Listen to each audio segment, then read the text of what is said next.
दोस्तों Jio BlackRock mutual fund house की तरफ से एक बहुत बड़ी न्यूज निकल कर आ रही है। इन्होंने अपना एक नया एनएफओ लॉन्च कर दिया है। ये एक एसआईएफ फंड होने वाला है। अगर आप पूरी वीडियो देखेंगे तो आपको पता लग जाएगा कि किस तरीके का ये फंड है, कैसे काम करेगा, कब लॉन्च हो रहा है, कब क्लोज हो रहा है, क्या इसकी स्पेशलिटी है, वो आपको पता लग जाएगी। क्योंकि जियो और ब्लैक रॉक एक के बाद एक नई कैटेगरी के ऊपर काम कर रहा है। देखा आपने, ये पहले फ्लेक्सी कैप लेके आए थे, उसके बाद ये सेक्टर रोटेशन फंड लेके आए। अभी बात चल रही है इनके ईटीएफ की, एक इनकी बात चल रही है इंटरनेशनल ग्लोबल फंड की, और अब ये एक दूसरा तरीके का फंड लेकर आ रहे हैं।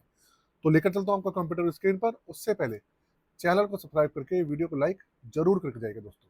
कंप्यूटर स्क्रीन आपके सामने चालू हो चुकी है। सबसे पहले आप देखिए कि भाई फंड क्या है ये।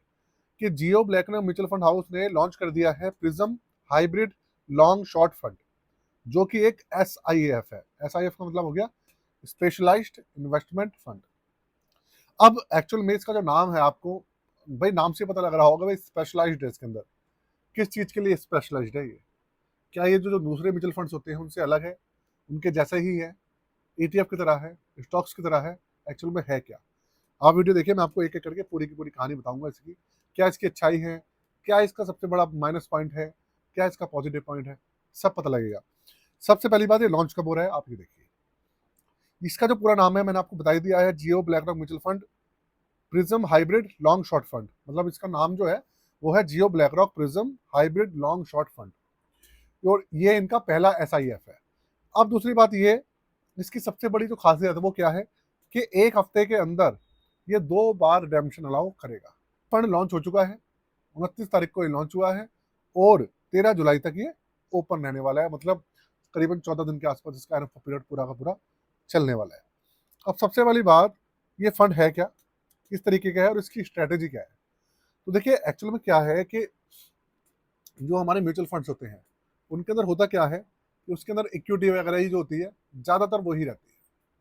डेरिवेटिव्स हो गए, अल्टरनेटिव इन्वेस्टमेंट के जो तरीके होते हैं वो सब जो उसके अंदर यूज नहीं करे जाते नॉर्मल म्यूचुअल फंड्स के अंदर। मैन जो पोर्शन होता है उसका वो इक्विटी ही होता है, या डेट कैटेगरी आप मान लीजिए। लेकिन ये जो एसआईएफ है, ये आप होगा भाई लॉन्ग टर्म कैपिटल जनरेशन के लिए इसको पूरा ऑर्गेनाइज किया जा रहा है। इसके अंदर क्या होगा, इसके अंदर इक्विटी रहेगा पूरा का पूरा, डेट कैटेगरी रहेगी, डेरिवेटिव्स रहेंगे, इसके अलावा अल्टरनेटिव अपॉर्चुनिटी स्लीव्स होते हैं वो रहेंगे। ठीक है, इसके अलावा इसके अंदर क्या रहेंगे, जो आर्बिट्रेज रहते हैं वो रहेंगे, कॉलर्स रहेंगे, REIT रियल एस्टेट के जो कुछ इन्वेस्टमेंट के तरीके होते हैं, रियल एस्टेट फॉर्मेट जो होता है, या आप कह लीजिए सेक्टर कह लीजिए, वो सारा आ जाएगा। NYVITS मतलब जो इंफ्रा प्रोजेक्ट होते हैं जो इंडिया में चल रहे होते हैं, बड़े इंफ्रा प्रोजेक्ट चल रहे होते हैं, उनके अंदर भी सारी चीजें निकलती हैं, वो भी रह सकते हैं। तो इस तरीके की भैया सारी चीजें इसके अंदर रहेंगी। तो इससे होगा क्या कि फंड जो है काफी ज्यादा डाइवर्सिफाई हो जाएगा। समझ रहे हैं आप बात को? इसके अलावा इसके अंदर आप देखिए इसका जो बेंचमार्क है वो क्या रहने वाला है। ये रहेगा इसका benchmark Nifty 50 hybrid composite depth 50-50 index. इस बेंचमार्क के ऊपर ये काम करने वाला है। लेकिन बेंचमार्क के ऊपर काम करेगा, लेकिन किसी भी तरीके का ये इंडेक्स फंड नहीं है, ये एक्टिव मैच फंड रहने वाला है एक तरीके से, ऐसा ही है फिर। इसके अलावा अगर बात करें तो देखिए ये सब चीजें तो आपने सुन ली, अच्छी बुरी जो भी थी। अब इसके अंदर जो सबसे बड़ी प्रॉब्लम है, जो सबसे बड़ी प्रॉब्लम है, जो कि एसआईएफ को एक तरीके से समझ लीजिए जो नॉर्मल पर्सन है ना उसकी पहुंच से बाहर कर देती है, वो है इसका मिनिमम एप्लीकेशन अमाउंट। वो कितना है? वो है 10 लाख रुपए। किसी भी नॉर्मल पर्सन के लिए जो एसआईएफ म्यूचुअल फंड्स होते हैं उनके अंदर जो मिनिमम एप्लीकेशन अमाउंट होती है वो 10 लाख रुपए होती है। और इसी वजह से नॉर्मल पर्सन की पहुंच से बहुत दूर चले जाते हैं। क्योंकि बहुत सारे लोग तो ऐसे होते हैं, बहुत सारे लोग क्या, आप समझ लीजिए कि इंडिया के अंदर मैक्सिमम लोग तो ऐसे होते हैं जिनका टोटल पोर्टफोलियो 5 लाख रुपए का, 4 लाख रुपए का होता है। यहाँ पर तो सिर्फ एक फंड के अंदर मिनिमम एप्लीकेशन अमाउंट ही 10 लाख रुपए है। तो भाई नॉर्मल पर्सन तो ला ही नहीं सकता।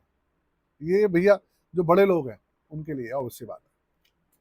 आपने ऐसे ही एक स्कीम के बारे में सुना होगा जिसे कहते हैं पीएमएस। तो पीएमएस के अंदर जो मिनिमम एप्लीकेशन अमाउंट होती है वो 50 लाख होती है। तो पीएमएस का एक तरीके से आप समझें छोटा भाई है, छोटा रूप है जिसे एसआईएफ कह रहे हैं। और इसके अंदर जो लिमिट है वो 10 लाख रुपए डाल दिए मिनिमम। तो भाई इस तरीके का ये फंड रहने वाला है। और फिलहाल इनका जो प्रिज्म शॉर्ट लॉन्ग फंड है, बहुत बढ़ चढ़ के इसका एडवर्टाइजमेंट हो रहा है, बहुत बढ़ चढ़ के। लेकिन फिर वही बात है ना, फिर भी कि जो जियो ब्लैक रॉक का जो मेन मुद्दा है कि भैया सारी चीज़ें जो कॉमन पर्सन है, कॉमन मैन है, उसकी पकड़ में रहनी चाहिए, वो सब चीज़ें, तो ये तो फंड उसकी पकड़ से ही बाहर है।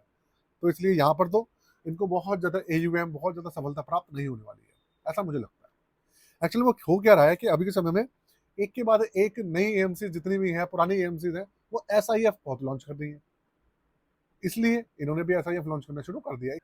तो भैया ये कहानी है पूरी की पूरी ETF को लेकर। अब मतलब इस म्यूचुअल फंड को लेकर, SIF फंड को लेकर, अब आपका क्या मानना है मुझे जरूर बताइएगा। साथ में अगर आप हमारी पोर्टफोलियो सर्विसेज लेना चाहें, आपका जो नॉर्मल पोर्टफोलियो है आप उसको रिव्यू कराना चाहें, आप उसको रिबैलेंसिंग कराना चाहें, नया बनवाना चाहें, आप बनवा सकते हैं। चार्जेस भैया, हमने तो भैया कोई बहुत ज़्यादा चार्जेस रखे नहीं है, सिर्फ 999 रुपये चार्ज है रिव्यू के, रिबैलेंसिंग के। और व्हाट्सअप नंबर यहाँ पे दिया हुआ है जिस पर आप आसानी से हमारे साथ जुड़ सकते हैं, आपकी जो क्वेरी है आप हम तक भेज सकते हैं। ठीक है, बहुत ईजी है। तो जाते जाते चैनल को सब्सक्राइब कर लीजिएगा और भैया अपने भाई को प्यार जरूर देके जाइएगा। आज के लिए जय हिंद।